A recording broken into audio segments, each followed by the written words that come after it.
Hello, my name is Jeanette. I wrote the first book on acid and psychedelic folk music, and I wanted to talk about both that book and about my journey to writing this book. This is me when I was 16 with my ever-present copy of The NME. I really was completely obsessed with music at that time, and I was obsessed with writing as well, and I loved music journalism as an art.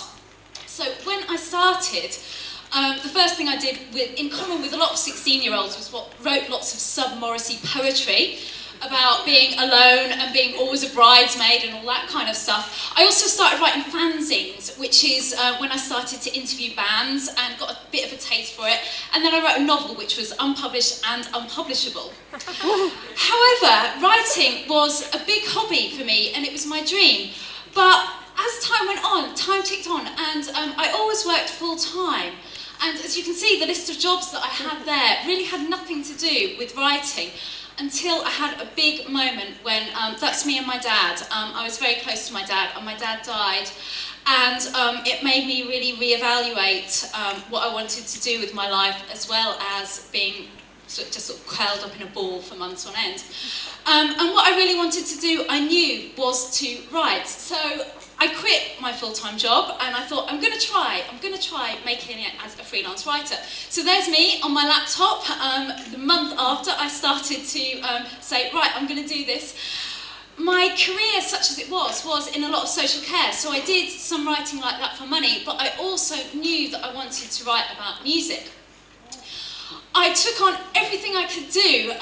If there was a website going, if there was a new magazine starting, I said, I'll do it.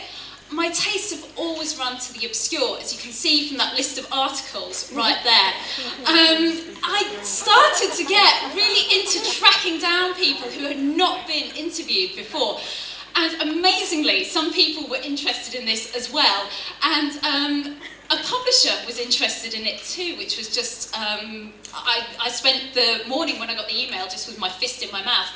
And they asked me if I had any ideas for a book, and I had two. One was on 60s girl singers, and one was on acid folk.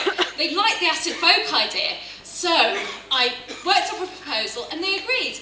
And so the first book on acid folk was go. At that time, the title was Shifting Sands, and we had a little put-together promotional thing for it, and my idea was to write about acid folk music from the 1960s to the present day.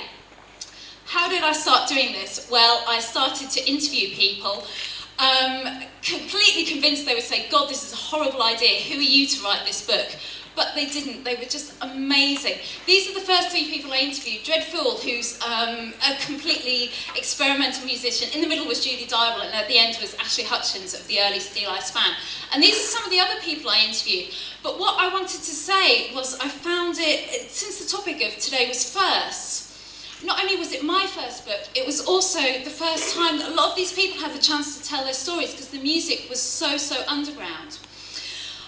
Not only did I interview people, I did a lot of research as well. And people often think of the term acid folk as something quite new, and in fact it dates back from 1969. Folk music affected by the discoveries of an LSD-influenced generation. That's not only just about acid, it's just about that experimental attitude, that openness that inspired a lot of people at that time. But I had a bit of a problem because I thought, would I really be the first? I heard about a writer whose work I really admired called Rob Young, who writes for The Wire magazine, and he was writing this book, Electric Eden, and as I was doing my interview, a couple of people said, oh my God, Rob Young has interviewed me as well. I thought, oh man, I'm not going to be the first. Anyway, we have very different styles, and it's a brilliant book, but it's not like mine.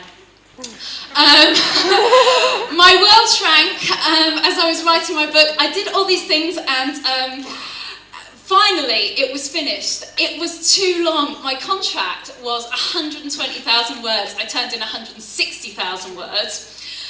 With a bit of haggling and with an amazing editor, we met in the middle at 140,000 words, and you can see there my finished proof copy of it, the tales of 100 interviewees looking at the history of acid and psychedelic folk from the 60s to the present day. That's the cover. There was a foreword by Greg Weeks of Espers, who's a musician I really, really admire. And when it came through the post, you just can't imagine the emotion that I had. Well, I guess you probably can imagine because you will have had similar things. I just hugged it and I just cried. And then I went into Waterstones and looked at it and just did that for like months. And also, it set me off on something else I'd never done, which was readings, talking about it in public. You can see me there. That was my first reading at the historic Cecil Sharp House. And that guy there is Rob Young. And we talked to each other, and it was just like, oh, you're not as scary as I thought you would be, and we got drunk in the bar afterwards.